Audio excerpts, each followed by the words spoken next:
Now SDS, I'm not gonna lie to you all, I think I overdid it myself. Like, this might be the sexiest idea since my parents thought about creating me and bringing me into this earth, honestly speaking, because this is something that I think not only I would love for it to be implemented in the game, but I think the overwhelming majority of players would, because everyone loves progression.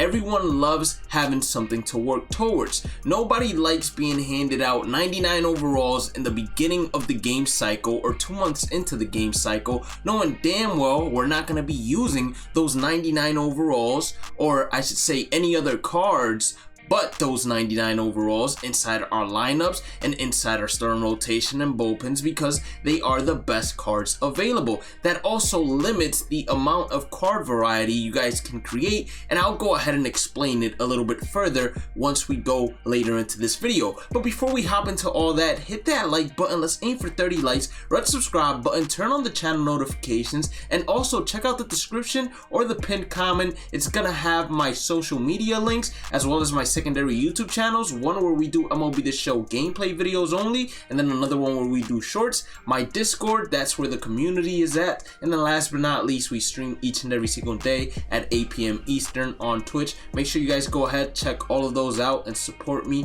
in whichever way you can. Now, this is my proposal, right?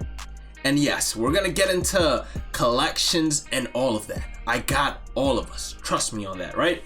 So April is when the game comes out. We normally have ranked seasons for an entire month, or I'd say 28 days. That's the normal, right?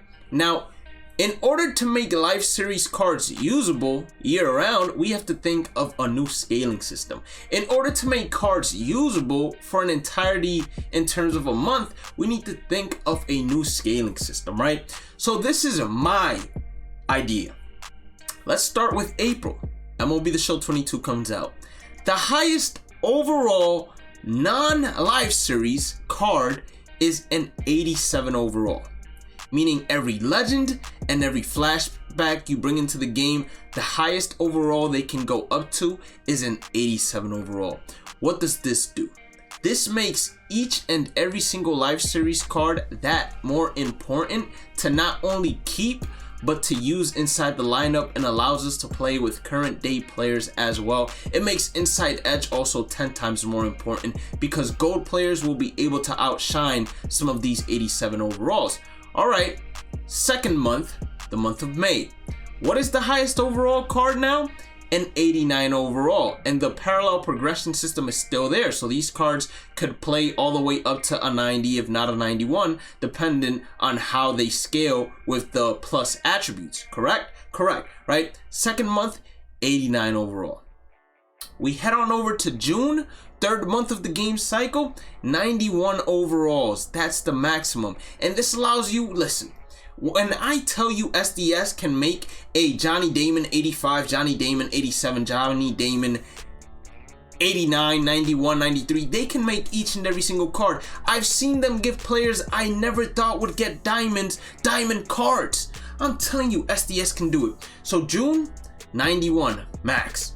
We go to July, 93 max, and this goes for the monthly awards program and all of that. If you guys want to reward those guys that won those monthly awards later on in the year, then when we're past the 99 overall point, and this is the same for the All-Star game and Home Run Derby, you give us an evolution program, right, to those same cards, where hey, if you have this card's 87 overall, for example, you can get this card's 99 overall, and you don't even have to do anything but just collect that card. That would be pretty sweet. Or make some online stats that are minimal, nothing crazy, or offline stats that are minimal, nothing crazy, for those that play offline and for those that play online, for you to get that 99 overall version of that card. For example, let's say April, monthly award, player of the month is Charlie Blackmon. 87 overall Charlie Blackmon is amazing.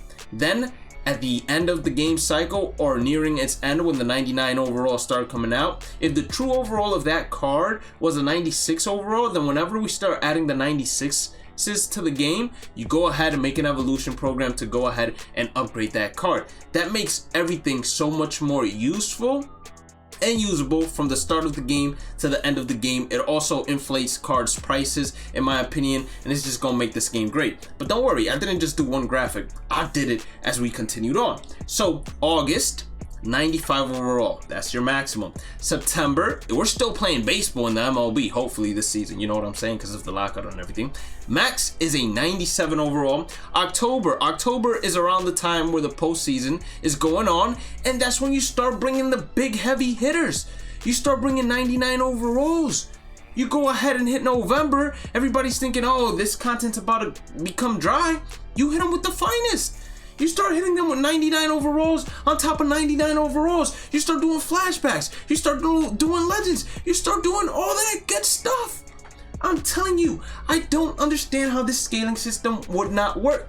And the reason why I say people love progression is people love seeing themselves work hard or work in general to get players that are higher overalls, that are not easy to get, but they love seeing progression, even if it's monthly, of their teams overall and different cards to use. It feels more rewarding than us going all the way to the All-Star game and getting 99 overalls that by the time October comes around, those 99 overalls being dropped in October, they don't even matter because those other 99 overalls are just as good, if not better at times. So that's my mindset when it comes to that. Now let's hop into the game, MLB The Show 21, because I want to show you all something, and this is when I say that the method scaling system that they currently have is what limits their card variety and just their creativity, in my opinion. So when we head into MLB The Show 21, right, you can go to your inventory, and the 3 live series collection rewards were Alfonso Soriano, David Ortiz, Chipper Jones. It might seem odd to you, or might not seem odd at all, but if you really did your research, you would see that each one of these players only got, that's right, 1 diamond card. How many of y'all would have loved, in the early stages of the game, you couldn't complete collections because you didn't play the game like that, how many of y'all would have loved to use an 85, 87 overall David Ortiz, even an 89, let's say 91, whatever the case may be, 90, whatever the case may be, how many of y'all would have loved to use a David Ortiz of that kind? And trust me, they definitely could, because David Ortiz didn't play like a 99 overall his entire career, hence why that's a signature series card. They can find what years he played like certain overalls and make them. Same thing, let's go to Soriano, right? So Alfonso Soriano, actually let me just type Alfonso because I have it already there, right? So Alfonso, Jesus Christ, excuse this part of the video, I really thought I had Alfonso Soriano already, you know, predetermined. Alfonso Soriano, same thing. He only got 1 diamond and then an 84 overall gold that I'm positive did not even see play at all, because this was part of the showdown rewards in Team Affinity Season 1, and by the time you probably finished Team Affinity Season 1 or gotten these rewards, you were already getting yourselves those diamonds from Team Affinity Season 1 that would 100% play over Alfonso Soriano anytime, any day. And then last but not least, we got ourselves Chipper Jones. How many diamond cards do you think Chipper Jones got? That's right, 1. And then his only other card was a damn silver. Are you serious? You don't think we want to use an 87, 89, 94, like all those different Chipper Jones we had in previous games? Of course we would like to. Now, when it comes to collection, I think they should do something like this, right? 3 new legends that we had gotten were Hank Aaron, Pedro Martinez, and Shane Victorino. Now let's say they wanted to use Hank Aaron as the main collection, like Chipper Jones, for example. Boom, this is what we would do. At the start of the game, if you went ahead and collected everything, this is in April, you get yourself an 88 overall Hank Aaron, the highest overall in the month of April because it's an 88 overall.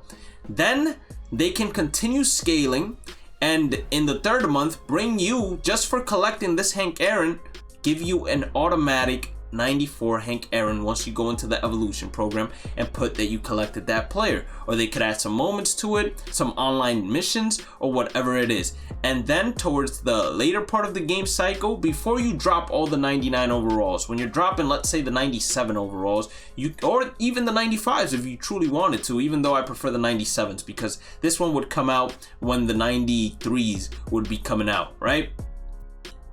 97s are coming out, you drop this 99 Hank Aaron for all of those that completed the entire collections.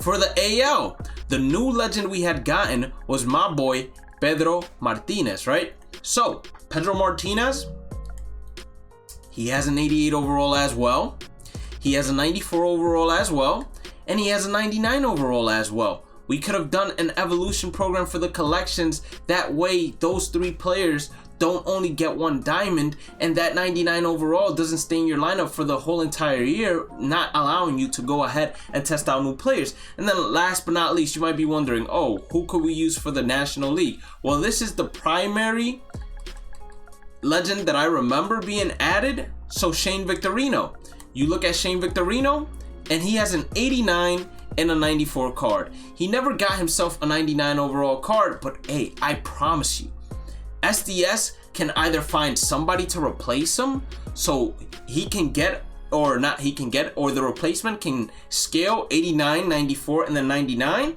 or they can go ahead and some way, somehow, magically, I promise you, make him a 99 overall card as well. Just juice him up and make him a 99 overall card as well for the collections. And they don't even have to do this type of format. Another format that I was thinking, right, is if Shane Victorino, Hank Aaron, and let's say Pedro Martinez were the new legends this year, they could do the same thing, but instead have three other new legends be the 92 overalls, or let's say for the second month cycle be the 90 overalls, and then for the next month cycle another three new legends, or the same three legends that they used the first time be the 92s, and then so on and so forth. You just keep flip-flopping those legends, but you keep alternating and giving them diamonds that we wouldn't even have to really do anything except have the collections done in order to go ahead and upgrade them.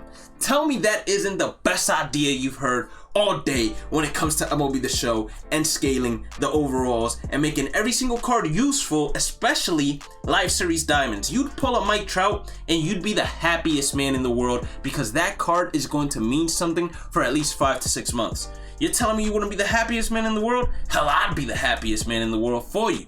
Anyways, if you did end up enjoying today's content, like button, red subscribe button, notification bell. Like I said, make sure y'all go into that description or pinned comment and check out all those links. Support me in whichever way you can. Make sure you tune into a Twitch stream, 8 p.m. Eastern, and join the Discord. Have a blessed day and night. Stay positive, stay safe, stay blessed, and I'll catch you all on the next one. Peace out.